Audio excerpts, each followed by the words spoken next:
Soy el arquitecto Sergio Topor.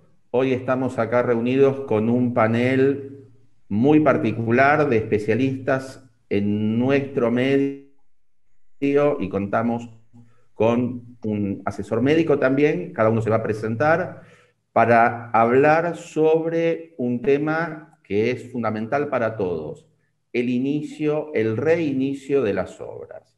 El reinicio de las obras después de un semestre largo de idas y vueltas que finalmente en Cava se han autorizado y en la provincia de Buenos Aires empiezan a llevarse adelante. ¿Cómo esto nos toca desde las empresas? ¿Cómo nos toca desde los gerenciadores, los directores de obra, desde los aspectos médicos, legales? ¿Qué precauciones llevamos adelante? ¿Qué protocolos? ¿Qué situaciones tenemos vinculados a los aspectos contractuales que manejamos con nuestros clientes? Les voy a pedir a cada uno que se presente brevemente y empezamos la charla. ¿Les parece, Guillermo, que te presentes? Sí, cómo no. Bueno, yo soy el ingeniero Guillermo Zambreski, tengo un estudio que se dedica a la dirección de obra. Tenemos obras en este momento fundamentalmente en Ciudad de Buenos Aires y alguna en provincia, y casi todas se han reiniciado. Eh, Gracias, Guille. Eduardo. Bueno, mi nombre es Eduardo Espósito, también hacemos gerenciamiento y dirección de obra. Tenemos obra en Cava, la empresa se llama Espósito y Asociados, tenemos obra en Cava y en la provincia de Buenos Aires, en el interior, y también algunas obras en México, Colombia, Perú, Chile y Uruguay. Así que puedo comentar un poquito lo que está pasando en otros lados también. Muchas gracias, Eduardo. Juan. Bueno, soy Juan Manuel de Nota, ingeniero civil. Soy director de proyectos de Criba. Nosotros estamos con obras en Cava, en la provincia de Buenos Aires, en Salta, y tenemos Criba Uruguay, que también está muy activo con varias obras allá, así que también se puede comentar el impacto del COVID en Uruguay, si fuese necesario. Muchas gracias, Juan. Leandro. ¿Qué tal? Buen día a todos, gracias por la invitación. Mi nombre es Leandro Arbón, soy médico, traumatólogo, emergentólogo, aeroevacuador y en esta semana legista. Me desempeño con funciones como médico en la DINESA, en la Dirección Nacional de Emergencias Sanitarias, como médico en la División Médica del Congreso de la Imprenta. Soy jefe de unidad de guardia en el Hospital Vélez Sarsfield y director del Comité de Desastres de la SAE, que es la Sociedad Argentina de Emergencias, y de la SAMPRE, director del Comité de Trauma, que es la Sociedad Argentina de Medicina Prehospitalaria. Un gusto. Bueno, muchas gracias, Leandro.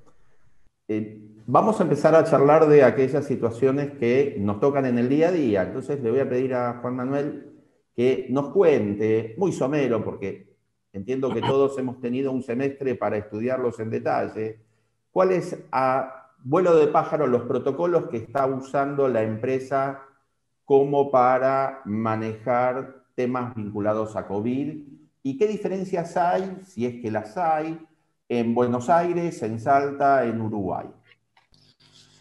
Mira, Sergio, los protocolos no son muy distintos en los diferentes lugares, ¿no? Lógicamente tienen una tarea principal en el ingreso a los lugares de trabajo, donde hay varios test para detectar síntomas, desde medir fiebre hasta pruebas de olor. También, después de pasado el ingreso, hay muchas medidas, uso del tapaboca y de anteojos, por supuesto, y hay muchas medidas de limpieza permanente en vestuarios, comedores y obradores, o los sectores más transitados de las obras. A esto se le suma también mucha capacitación al personal en torno a las medidas de seguridad y a las conductas. Esos son básicamente, si querés, obviamente hubo que adecuar algunos sectores como baños y vestuarios por tamaños y demás y ventilaciones como para acomodarlos a esta nueva situación, pero esas son básicamente las medidas que se toman en obra.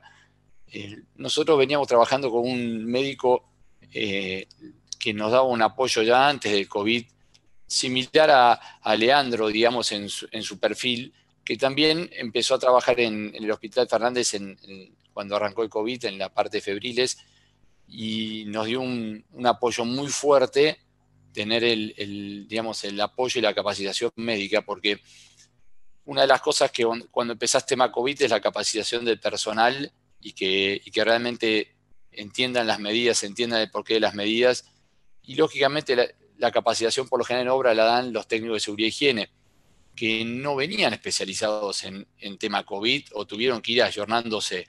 Y a nosotros nos sirvió mucho en ese aspecto contar con un doctor que le dedicó muchas horas a la capacitación en criba y a la revisión de los protocolos, que hace que el personal se involucre más en la capacitación, la entienda más y la asimile más, ¿no? Pero los protocolos son básicamente lo que te describí, ¿sí? Y una pregunta, que esto es relativamente reciente, de hecho, familia de médicos, me estoy enterando todo casi este fin de semana. ¿Qué hacemos con el personal que está hoy vinculado a factores de riesgo?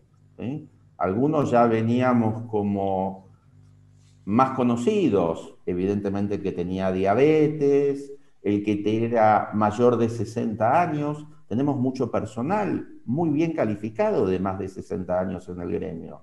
Leandro, ¿cómo estas cosas nos impactan a nosotros? Y ahora nos está apareciendo uno más, que es el sobrepeso, este nuevo. Es así. Eso está dentro de lo que se define como vulnerabilidades de los pacientes dentro de la clasificación, en lo que sería lo que compete a la parte de generalidades de cualquier protocolo hoy en día. Como bien decía el compañero, los protocolos no varían mucho actualmente en ninguno de nuestros lugares de trabajo, al menos en las medidas básicas. Con respecto a las vulnerabilidades, sí es verdad que es un gran problema para todos. Imagínense para nosotros los médicos, de mi camada, que es una camada de mandos medios, donde los que le decimos los grandes, que son los que saben, hoy los podemos tener solamente por medio remoto, o sea, no los tenemos en la trinchera. Entonces, para nosotros realmente que somos en algunas cosas muy verticalistas y seguimos la voz del que más sabe y del que más canas peina, algunos no tienen canas, pero las tapan. La realidad es que confiamos mucho en los mayores, pero bueno, sí es verdad que se ha incluido a los pacientes, aparte de los diabéticos tipo 1, a los diabéticos tipo 2, a los trasplantados, a los enfermos con cáncer, a las desnutriciones y a la obesidad, como bien dijiste recién, a todos los trabajadores en realidad que tengan alguna patología que tenga que ver con enfermedades pulmonares, ¿sí? Básicamente son ese el contexto dentro de las vulnerabilidades, pero sí creo que se puede trabajar con el poder darles una función a estos mayores que vos decís que hoy en realidad no son tan mayores. Hoy una persona de 65 años juega al tenis 2 veces por semana, hace actividad física, tiene una vida en todo sentido, en lo personal, lo profesional, lo sexual, plenamente vigente. Así que creo que se le puede dar funciones.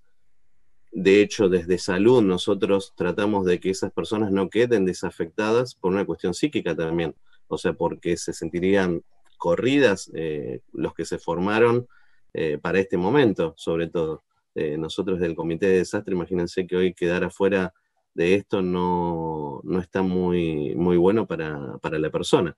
Pero bueno, la realidad es que los sistemas tienen que protegernos. Entonces, ahí es donde interviene la función del jefe o el responsable del operativo, del delegado para ustedes. Médico, legalmente ustedes han puesto la figura del responsable de seguridad e higiene para estos protocolos, pero sí comparto con Juan que estos protocolos, de hecho acá en el Congreso lo estamos haciendo, seguridad e higiene trabaja con la división médica, o sea, porque el asesoramiento interdisciplinario, ¿sí? Potenciar las capacidades y las habilidades es muy bueno, y no destacar las individualidades y los puestos, y sobre todo los nombres, ¿no? Que cuesta tanto hoy en día decir fulano la tiene clara y el resto. Entonces lo importante es hacer mesas de diálogos, hacer protocolos consensuados, tener en cuenta que algo importante que no sé, de repente, como decía Juan, en otros lugares, test de olor. Acá nosotros no lo tenemos, lamentablemente, y sería difícil incluso adaptarlo capaz que a la idiosincrasia local, porque tal vez podríamos hasta tener algún tema con alguien que se sienta de alguna manera vulnerable o discriminado, por así decirlo, y podría llegar hasta activar algún gremio en justa o no causa, ¿sí? Eso se tendría que analizar en cada caso particular, pero a lo que voy que me parece que cada protocolo debe ser adaptado a la idiosincrasia local, porque el mejor de los protocolos, si no es contemplado dónde lo vamos a aplicar y consensuado con la gente que realmente está en el terreno, es muy difícil llevarlo a la práctica, sobre todo en estos tiempos donde las medidas de contagiosidad de los casos son tan grandes, y una sola persona que ingresa en nuestro perímetro de seguridad nos puede traer muchos casos sospechosos y bueno, activar muchos protocolos que a veces no son homogéneos en las distintas estructuras de trabajo. No veo, al contrario, creo que es todo muy similar, como dijeron Juan y dijo Leandro, es muy similar. Hay algunas situaciones donde en otros países te exponen más, como que hay muchas ciudades en donde no está la exigencia del transporte privado para llegar a la obra. Entonces, por ejemplo, en Ciudad de México, que es una megalópolis de 25 millones de habitantes, que tiene semáforos, pero de acuerdo al color del semáforo, vos vas habilitando determinados sectores de la economía y ya está casi todo habilitado. Bajan en transporte público, o Lima también. Nosotros tenemos una obra en Lima donde tenemos una exigencia de llevarlos en transporte privado por el barrio, es un barrio muy residencial y la obra es muy grande, por lo tanto tiene un alto impacto en el barrio, pero tomamos a la gente en buses de 25 personas en un lugar a 15 cuadras de ahí, en el encuentro de dos avenidas. Y creo que hay un tema clave dentro de todo eso, es que es la trazabilidad de dónde viene la gente o cómo la llevas. Y mismo en la obra, cuando alguien está contagiado o te enterás que se contagió y no volvió, porque una de las experiencias, hemos lidiado con más de 300 casos de COVID en toda Latinoamérica. ¿Está? Argentina, por lejos, por estar con este seguimiento, es muy raro el caso de COVID que vos lo detectás en obra. Es un caso, no sé, Juan, ustedes que tienen mucha gente también, es como que te enterás que tal persona tiene COVID, o como nos pasó en una obra, la mujer tiene COVID, la mujer de uno tiene COVID. Entonces vos ves quiénes fueron a la obra con él, los separás, les decís que no vengan más, los dejás 14 días, les decís que vuelvan a los 14 días. Hay algunas ciudades que te autorizan, como Perú, que si a los 6-7 días no tienen síntomas, pueden volver a la obra. Te estoy diciendo los que estuvieron algún contacto estrecho, primordialmente contacto estrecho. Entonces, la mayor diferencia es que los volúmenes son enormes. Nosotros tenemos esta obra en Lima, donde tuvimos más de 90-100 casos. En Chile, 50 casos. Ese es el gran tema. Y después el otro tema es la trazabilidad en obra para detectar cuáles son las cuadrillas. Claro, el armado de cuadrillas. Estrecho. Entonces acá es más fácil porque viene en un vehículo chico, vienen dos personas, 3 personas a lo mucho, y trabajan 8, ponele, y los pones en el comedor, y donde buscas más atención en el cuidado es en los momentos, yo lo llamaría los momentos críticos, por ejemplo, el almuerzo. Vos los separás, ¿no? Los pones en una mesa, le pones una placa adelante, al costado, para que no tengan contacto, porque se sacan el barbijo en ese momento. Pero se paran y hablan por arriba se ponen a hablar, la gente habla, ¿está? Entonces lo que hicimos en algunas obras es poner televisión en el comedor.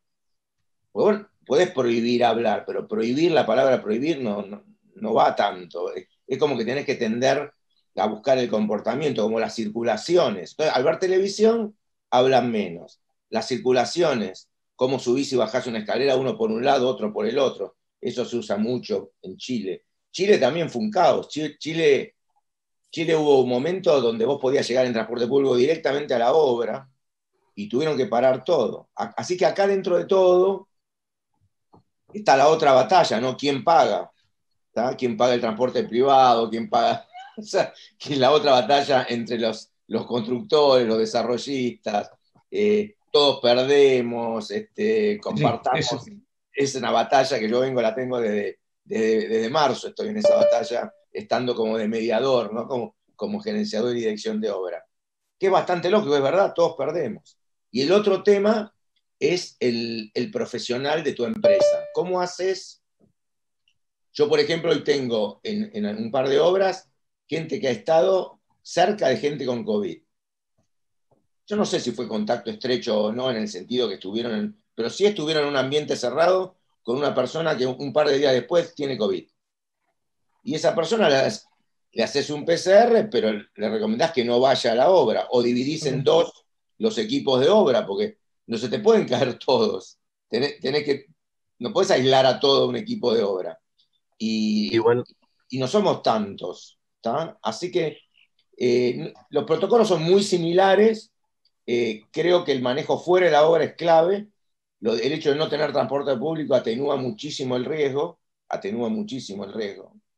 Y después el final de la historia es, lamentablemente, de 300 y algo de casos, hemos tenido un chico que falleció en Bogotá, de 42 años, y uno que llegó a terapia intensiva en Santiago de Chile.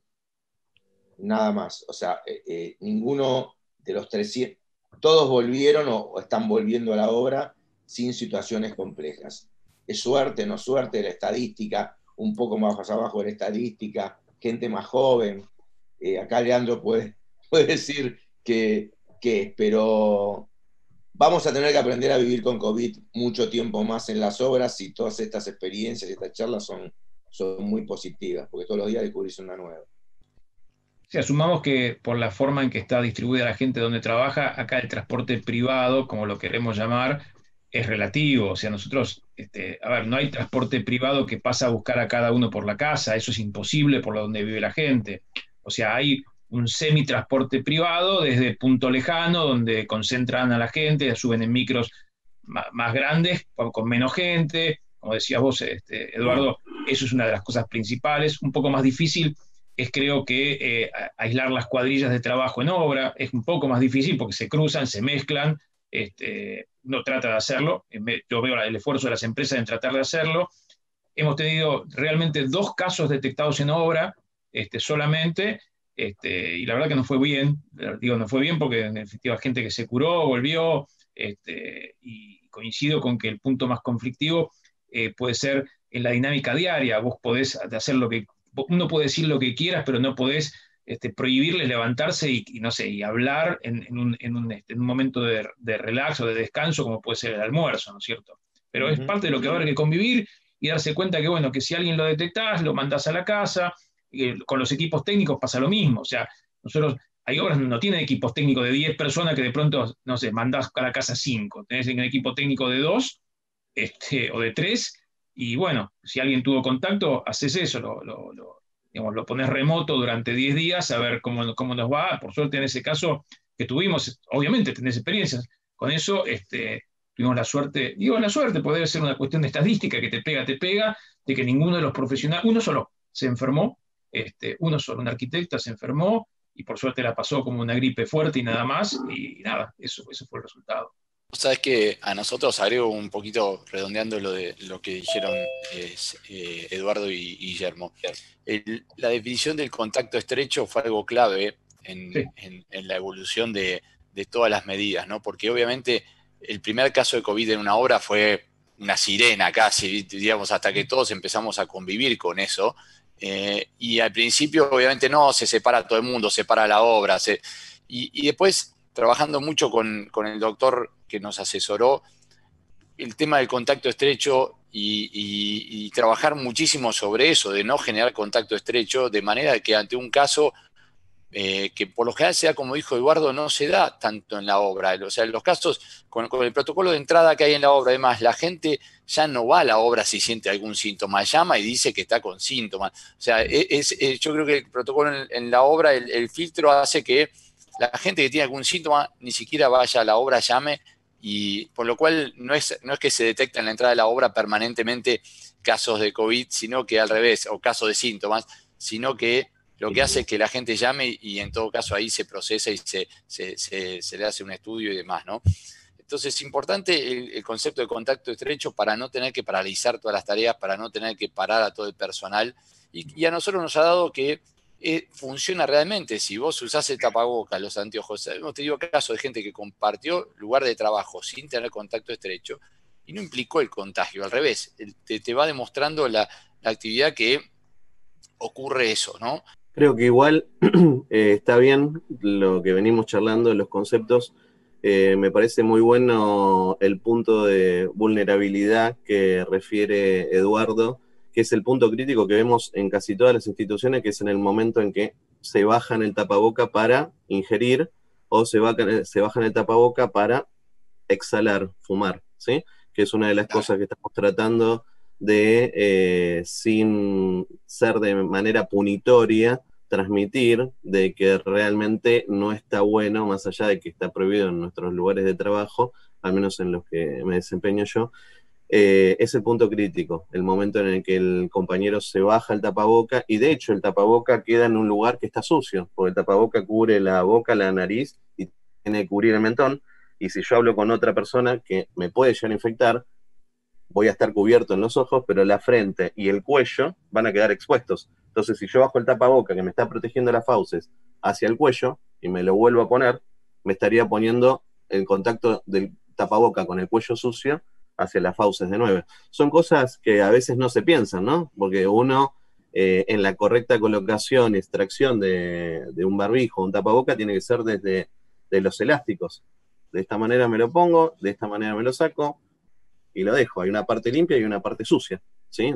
Del tapaboca. Lo mismo que con todo lo que tocamos cuando venimos del exterior e ingresamos a nuestra casa, en este caso en el Congreso, o a nuestros lugares de trabajo, el cambio de vestimenta que viene desde el exterior, y me pongo mi ropa de trabajo, mi ropa de seguridad, hago la higiene previa a la colocación de la misma, y luego de que me la coloco, por las dudas que me haya contaminado, siempre respetando las medidas de distanciamiento.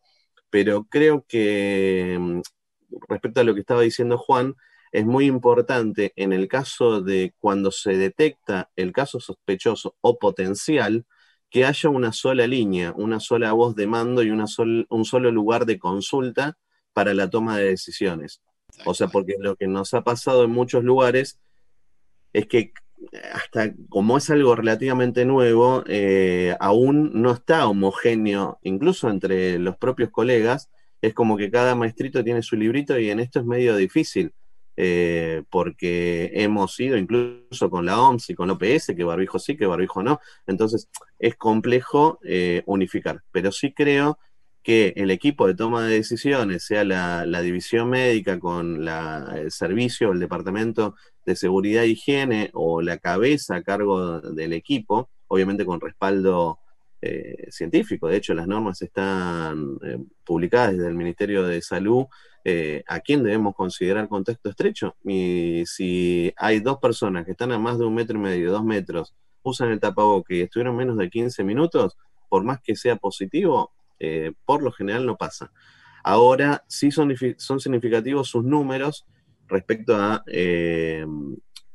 no sé qué número manejan en estas poblaciones, pero si Guille y Juan están hablando, o Eduardo, 1, 2 o 3 personas en una población que entiendo que es relativamente grande, nuestros números sí hablan de que capaz que hay casos y que todavía no los vieron o que pasaron desapercibidos, porque el 81% se sigue ahí entre 80, 82, 81 es los que la pasan bárbaro, el otro 14 que la pasan más o menos, y dentro del 5 restante están los casos más complicados, y seguimos manteniendo el 2,5 promedio, 3 de mortalidad, o sea que estamos dentro de 2,2 de los números de las estadísticas. Pero bueno, creo que también tiene que ver con que la población que ustedes están permitiendo acceder a sus zonas de trabajo ya está excluido los vulnerables. Entonces hace mucho más fuerte esa población a que realmente de contraerlo se haga sintomático, y se haga sintomático de los complejos.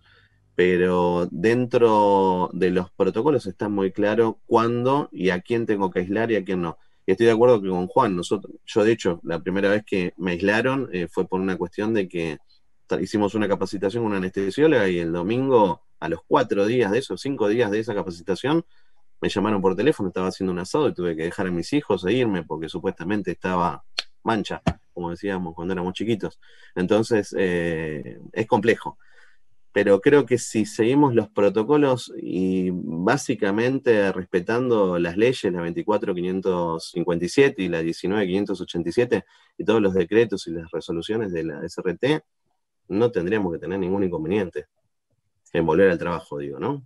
Lo que nos queda claro a todos es que esto llegó para quedarse y se va a quedar por un tiempo, y me parece que la industria, más allá del parate, mostró una gran flexibilidad al cómo adaptarse a los nuevos requerimientos y tomar rápidamente los protocolos. Si hay un poco de ruido, les pido disculpas porque estoy en una obra.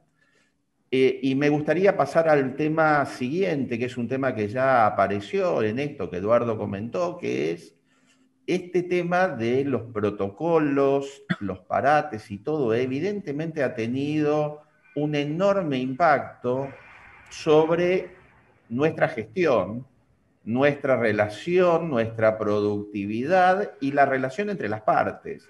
Eduardo planteaba, ¿quién paga el transporte? ¿Quién paga la hora no trabajada? ¿Cómo se lleva adelante? Entonces, si te parece, Guille, te pediría que cuentes un poco tu situación y después se lo pedimos también a Federico que siga en eso. ¿Les parece bien? Bueno, sí, perfecto. Yo coincido con Eduardo. Nosotros hemos tenido que actuar como dirección de obra de mediadores porque obviamente todo el mundo pierde en esta situación en medio de una situación económica que se dificulta. Entonces, dólar, los desarrolladores pierden. Entonces, dicen, no, yo ya pierdo por mi lado, ¿por qué voy a pagar más?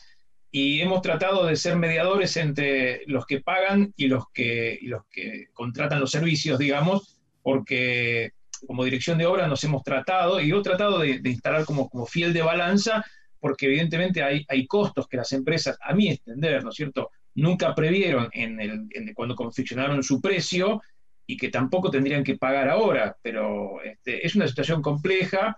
Hemos llegado en la mayoría de los casos a un entendimiento, porque acá las teorías anteriores que había no valieron, esto del esfuerzo compartido y todo. No sé, Eduardo, qué te pasó a vos, pero la gente decía esfuerzo compartido, yo ya puse mi parte. Todo me pasó. Todos nos ha pasado lo mismo. De hecho, ahora a las 10 yo tengo una discusión para una obra que quiere empezar donde el comitente no quiere pagar nada, nada. Dice, es un problema de ellos como si hubiera ellos y nosotros, ¿no es cierto? Pero bueno, en algún caso nos ha resultado difícil porque esta empatía con lo que nosotros consideramos lógico nos coloca casi enfrentados a nuestro comitente, que quien nos paga a nosotros, o sea, quien nos contrata. Pero en la mayoría de los casos, te digo, se resolvió de alguna manera. Esto es un sobrecosto para las obras, no hay forma de dibujarlo de otra manera. Es complejo porque además la complejidad es que la instala en el tiempo.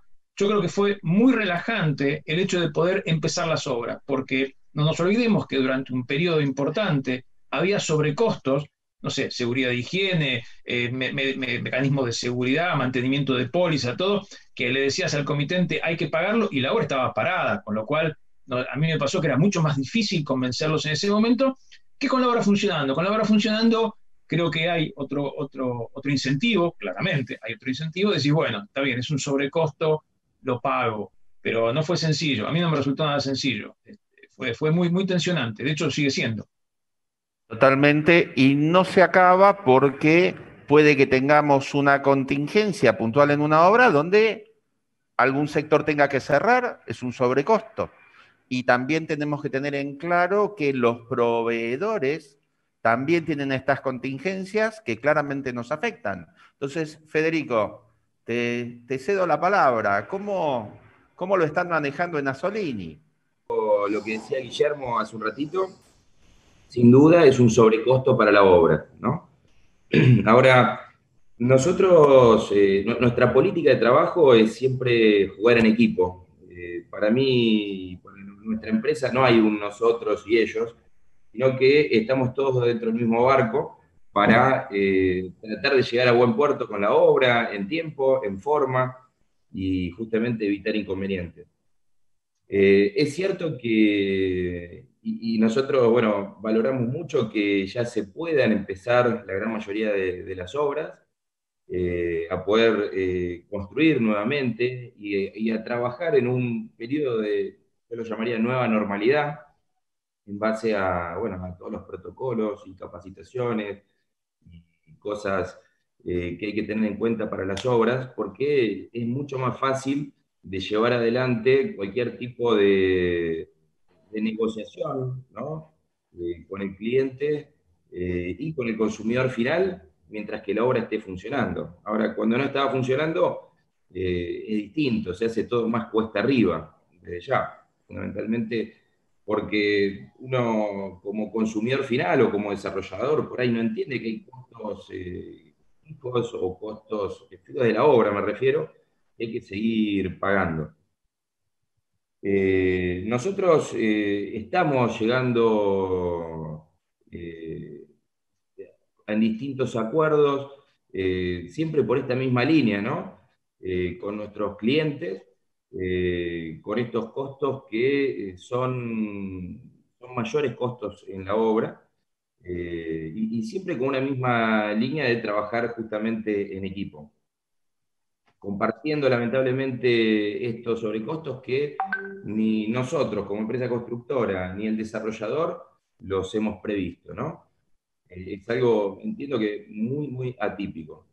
Gracias a Dios, nosotros hemos podido empezar nuestras obras ya hace un tiempo. Hemos tomado desde un inicio, cuando todavía no se había decretado el parate de las obras, para poder trabajar en un protocolo, para poder trabajar en una forma de trabajo segura, que haga que sabíamos que esto posiblemente se cerraran las obras un poquito de tiempo en ese momento, y bueno, previendo la manera más rápida de poder entrar en acción. Sabiendo que teníamos muchas obras de nivel cero para abajo, ¿no? De cota cero hacia abajo. Eran muy peligrosas poder pararlas y dejarlas inactivas durante mucho tiempo. En eso hemos trabajado mucho, ¿no? Y hemos capacitado también mucho a nuestra gente. Y hacemos una permanente capacitación. Creo que ese es un punto. Ahí estabas muteado, Sergio.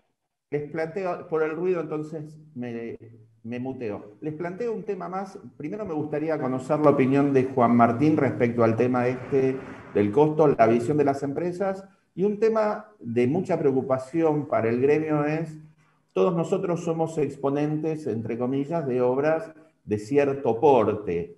Guillermo por ahí también está trabajando mucho en obras medianas o mediano chicas. Entonces, todo esto, bajado a una obra de 1.200 metros, cambia. O cómo de repente esto impacta en el gremio de la construcción, en el punto de vista del trabajador informal, del cual hoy por hoy nosotros no estamos, pero evidentemente conocemos, y es una preocupación, gente y obras que trabajan sin protocolos. Esto que antes trabajábamos sin seguridad de higiene, ahora se ve potenciado por un hecho absolutamente externo y pone más en blanco y en negro las situaciones. Pero sí me gustaría conocer, Juan Manuel, cómo lo están llevando, la relación con los clientes. Y el último tema para plantear, porque nos queda poco tiempo, es cuando están presupuestando una obra nueva. Esto, todos estamos a la expectativa de presupuestar obras nuevas, ¿no? ¿Qué costo estamos manejando? ¿Cómo cargamos o no esto en el precio? ¿Te parece, Juan? Dale. Gracias. Primero, está bien claro el concepto que dijo Guillermo de obra parada y obra funcionando. Una cosa es ponerte a discutir un costo con la obra parada sin un horizonte de terminación, y otra es estando la obra en marcha y ya por una posibilidad de valorizar y de ver un norte, es clave. A nosotros nos pasó que hasta que no estuviesen las obras en marcha, el reclamo del comitente o al cliente es algo difícil que pueda digerir. Coincido con Federico que somos socios y hoy todos los rubros están golpeados, no importa el cliente, si es un desarrollador que hace vivienda, si es un shopping que se está ampliando, si es un institucional que hace oficinas, están todos los clientes están golpeados y afectados por esta crisis. Entonces, claramente es una negociación donde las dos partes pierden y hay que tratar de que sea justa y el timing en el momento en que se introduce esa negociación es clave. Así que esos son para mí los puntos que aplican, ¿no? Así que el impacto económico que vos decís para obras futuras, el rubro transporte no se tiene en claro cuánto tiempo va a durar, digamos, cuánto tiempo va a haber que seguir dando transporte. Entonces es un tema que es difícil. Nosotros cotizamos obras que son de 24 a 30 y pico de meses, ¿no? Entonces hoy el punto de qué pones en el costo, entendemos preferible por ahí aclarar bien, obviamente, todo lo que es medidas de protección, descartables, consumibles, no es que tenga un impacto tan fuerte. El transporte dentro de los costos entiendo yo, es el que más pesa, ¿no? Y creo que por ahí hay que aclarar con el cliente hasta qué meses incluís transporte, qué meses no, de manera de que sea algo que no sobrecargue excesivo si por ahí no es una medida que tenga continuidad en el tiempo. Entonces me parece que es muy importante ahí la aclaración de qué estás incluyendo y hasta cuándo, ¿no? Si nosotros, perdón, Sergio, no sé qué opina Eduardo de esto, en los pedidos de precios que estamos haciendo, estamos pidiendo que no se incluya el tema COVID, es un tema para mí, para discutir en el cierre, aparte es un costo como un costo externo que uno no sabe cuánto va a durar, y aparte es muy fácil de mensurar. La idea, creo que frente a tener una obra nueva, ninguna empresa va a querer ganar con lo que va sobre el transporte. Esto es como si fuera, no sé, un impuesto. Claro. Y un impuesto nuevo. Bueno, ¿cuánto hay que pagar ese impuesto? Bueno, saquémoslo del costo. No sé, ¿qué pensás vos, Eduardo? No, nosotros al contrario, porque estamos evitando la batalla futura. Estamos pidiendo que quienes coticen consideren el transporte y el tema COVID en un valor, y será parte de una negociación donde ya no discutimos más ese tema. O sea, porque si no es como que es una cosa de nunca acabar, ¿no? Es inagotable. Por ejemplo, nosotros tenemos un par de obras que son muy grandes, donde hay sectores de las obras que se están licitando. Entonces decimos, considerá que lo vas a hacer en época COVID, no me venga después a discutir si te pago el Uber o el taxi. No, consideralo porque quiero comparar peras con peras, quiero comparar cosas homogéneas, ¿no? Y la verdad que por ahora no hemos terminado ninguna negociación de cosas nuevas, con el COVID incluido. Hemos recibido precios, porque todavía seguimos discutiendo las cosas viejas.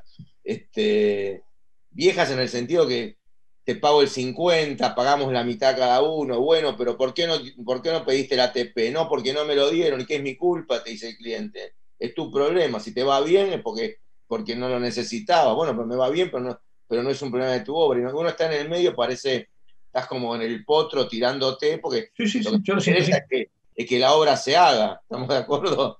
Porque en el medio nadie considera también el costo del director de obra y del gerenciador. Porque todo lo que se prolonga, todo este tiempo que uno invierte, que es un tiempo muy senior, tampoco está en el costo. O sea, si vos sabés, vos haces el control de costo de una obra y ves qué rentabilidad tenés, nosotros también perdemos en todo, porque el tiempo de la gente que no es de obra, que yo, mi tiempo, o el de Lucas Clariaste, participando de este tipo de negociaciones, es un tiempo más caro que el tiempo del jefe de obra haciendo una obra normal en un periodo normal, y nadie te lo paga tampoco. ¿Está? Así que es un gran tema. Todos perdemos, todos. Sí, aparte pero todos los profesionales había que mantenerlos, y durante 4 o 5 meses, ni hablar, ¿no? Nosotros no tenemos ATP. Y esto que hablamos, que lo dijimos disculpame Sergio, nosotros tenemos 4 o 5 personas claves claves en nuestra operación que tienen más de 60 años y que son una máquina, o sea, mucho más máquina que los menores de 30 y que dicen, mira, yo tomo el riesgo, yo me voy, yo no puedo seguir encerrado en este departamento de 40 metros, tengo más chance de enfermarme yendo al supermercado o a la farmacia que a la obra. Y es verdad. O sea, tenemos más protocolos nosotros en las obras y estoy seguro Totalmente. que Gasolini, Criba y vos que el supermercado o la farmacia. Y me voy, no, pero no puedes ir porque sos de riesgo. No tengo ningún riesgo, me voy. Son discusiones internas que seguro que ustedes las deben tener. Y estamos perdiendo un valor enorme donde una persona que se dedicó toda su vida y exitoso, está en el pico de su carrera, 61 años, 62, y le decís, no, te tenés que quedar. Te dicen, ni loco. Y hasta ahora los hemos controlado, no sé por cuánto tiempo. No, la verdad no sé. Ese es un gran tema para charlar. ¿Cómo hacemos con esa gente? ¿No? A mí me cuesta mucho más porque el mayor del estudio soy yo. Así que yo también soy de riesgo. Yo también. Y yo decidí salir. Claro. Igual creo que está la contrapartida del respaldo y la seguridad que como institución hay que darle a los empleados, porque lo que comentábamos al principio de la charla, a nosotros también nos pasa con los médicos, pero después tenemos casos como de repente un colega de 62 años que lamentablemente fallece por COVID y el reclamo es que la institución no lo cuidó. Entonces ahí viene la contrapartida médico-legal, que era lo que decía Sergio al principio de la charla. Entonces creo que ahí es difícil encontrar el equilibrio de esa cabeza en el terreno, porque uno la necesita mirando, sobre todo ustedes, como que nosotros nos digan por teléfono si va bien o va mal la cirugía adentro del abdomen. Aparte de esa cabeza, esto va a durar 2021, yo creo 2022. ¿Cuánto tiempo seguís pagando? Pues aparte son los sueldos más altos, ¿estamos de acuerdo? Y de hecho también es verdad lo que decías, Edu, con respecto a que hay repercusiones, no físicas, pero psíquicas, en el encierro. Claro. ¿Sí? O sea, en lo que uno siente como encierro, porque la realidad es que no es que estamos encerrados, o sea, podemos hacer un montón de cosas, pero sí se han visto y se han estudiado cambios en los adultos mayores, en los pediátricos, en los chicos, e incluso en las mascotas. Pero Leandro, ¿cómo le explicás a una persona de 62 años full operativo que tiene que ir a que vive solo, tiene que ir a la farmacia, al supermercado, va a la calle, todo, que va a cualquier lado menos a su fuente de ingreso porque es personal de riesgo? Dice, ¿de riesgo? ¿Qué riesgo? Bueno, yo te digo, lo que hicimos nosotros... Privado, entre un lugar controlado. Está bien, pero por eso... Lo que hicimos nosotros fue fusionarnos seguridad e higiene con la parte médica y baja uno de seguridad e higiene con un médico y contamos las vivencias realmente del día a día. O sea, a ver, que esto realmente es un virus, que existe la contagiosidad que tiene este virus y la letalidad que tiene por más que sea baja. Entonces, también está bueno contar la contrapartida que pasa cuando te va mal. Estamos contando todas las ganadoras. Entonces, yo creo que complicado eso es importante. cuando vos contás las perdedoras, que vos decís, un compañero tuyo, 40 y pico de años, que lo conoces hace 15 años, 20 años espalda con espalda, y sin factores de riesgo, deportista, 3 pibes, ya no está más con vos. Bueno, a mí una de las cosas que más me... Perdón, 3 semanas contaba esto y me quebraba. Entonces es complejo eso. Y esto le pasa a un montón de gente.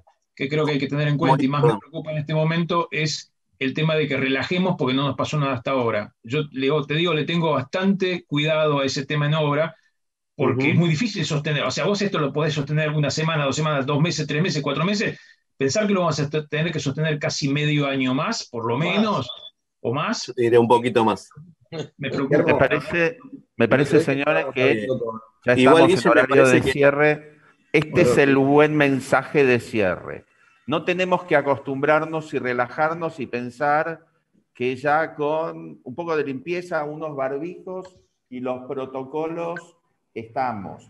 Esto es una lucha de todos los días con consecuencias difíciles de prever y llegó para convivir con nosotros. Nadie sabe cuánto, todos apostamos por lo menos un año. Y tenemos que seguir esmerándonos, tenemos que seguir capacitándonos tenemos que contar con gente como Leandro que nos vaya actualizando en forma permanente respecto a lo que pasa, no bajar los brazos y a pelearla, que es algo en lo cual tenemos mucha experiencia. Esta es una más. Tengan en cuenta, muchachos, que hoy, o sea, esto es tan dinámico, como se dice en todos los reportes, por algo está saliendo el ministerio día a día a dar los reportes, que ya se están haciendo protocolos con respecto al SARS-CoV-2 en animales, ¿sí? O sea, empecemos a partir de octubre, tenemos cosas para leer con respecto a este tema en zoonosis, que en otro momento no lo hubiéramos pensado. Sí, si bien sabemos que tal vez probablemente viene desde un animal y que nos contagió, esto sería una zoonosis inversa. Ahora nosotros podríamos estar contagiando a los animales y ellos ser vectores. A ver, no tiene que ver con la obra, pero tiene que ver con la magnitud de lo que decía Guille, de no relajarse, ¿sí? O sea, son cosas que hoy yo la comenté a un compañero acá del Congreso con respecto a esto, porque me lo puse a leer hoy a las 6:30 de la mañana. Me dice, vos estás loco que te levantás a las 6:30 de la mañana a leer, y dos, esto me estás cargando. Y la realidad es que no, nos pasa. De mi parte, me quedo a disposición de ustedes para lo que necesiten. Creo que un fuerte en esto es la capacitación constante y continua y actualizada, que es lo que al menos hacemos nosotros acá en el Congreso. Todos los días bajamos y hablamos con nuestros compañeros, damos microcharlas, que ese creo que es el otro punto, o sea, no hacer cosas grandes. Sí, tienen que ser los tips siempre. Es como la medicina cubana, ¿vieron que dicen son excelentes? Son excelentes porque repiten siempre el mismo proceso. Entonces, muy poco difícil que le podamos pifiar. Si transmitimos las cosas básicas que estuvo hablando Juan y Edu, o sea, me parece que no hay forma de... A ver, no quiere decir que no la vamos a pifiar, sino que bajamos muchísimo menos las posibilidades. Y ahí está, o sea, la diferencia entre el héroe y el sonso es tan solo un error de cálculo. Si calculamos que esto estamos para relajar, vamos mal, como dijo Guille. Yo creo que les agradezco a todos, les mando un abrazo y espero nos podamos juntar pronto. En vivo. Sergio, quería decir una cosita, si puedo, si me lo permitís, 2 segundos. Yo creo que la capacitación constante es fundamental, y mismo actuar rápidamente en base a los protocolos que uno hace en las obras es lo principal que uno tiene que mantener en este momento.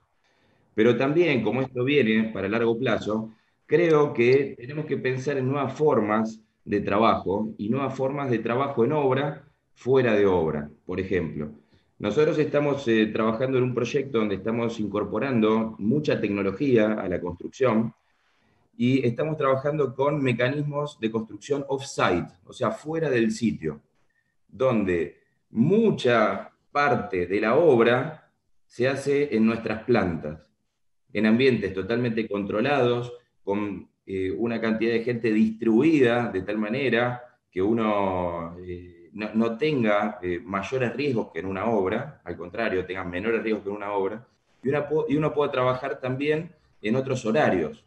Puede hacer, por ejemplo, 3 turnos, para paliar un poco todos los atrasos y costos adicionales que está sufriendo la obra en la obra.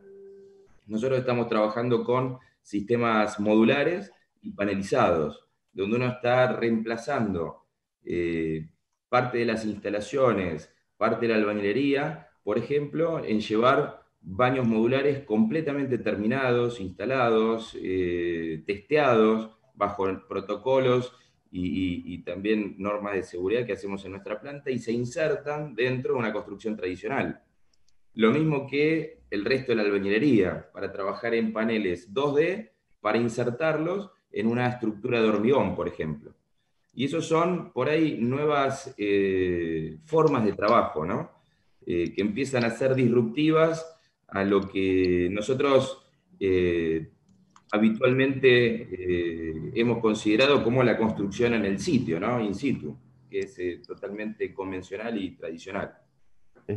Es una realidad que la tecnología se impone. Si no conocen la planta de Federico en la zona de Ezeiza, en el Parque Industrial, les recomiendo que cuando puedan vayan a verla. Es muy interesante y tiene claramente como factor la restricción de mano de obra in situ. Evidentemente ayuda a toda la lógica de manejo de protocolos. Bueno, nuevamente les agradezco su participación, les mando un abrazo y gracias de vuelta.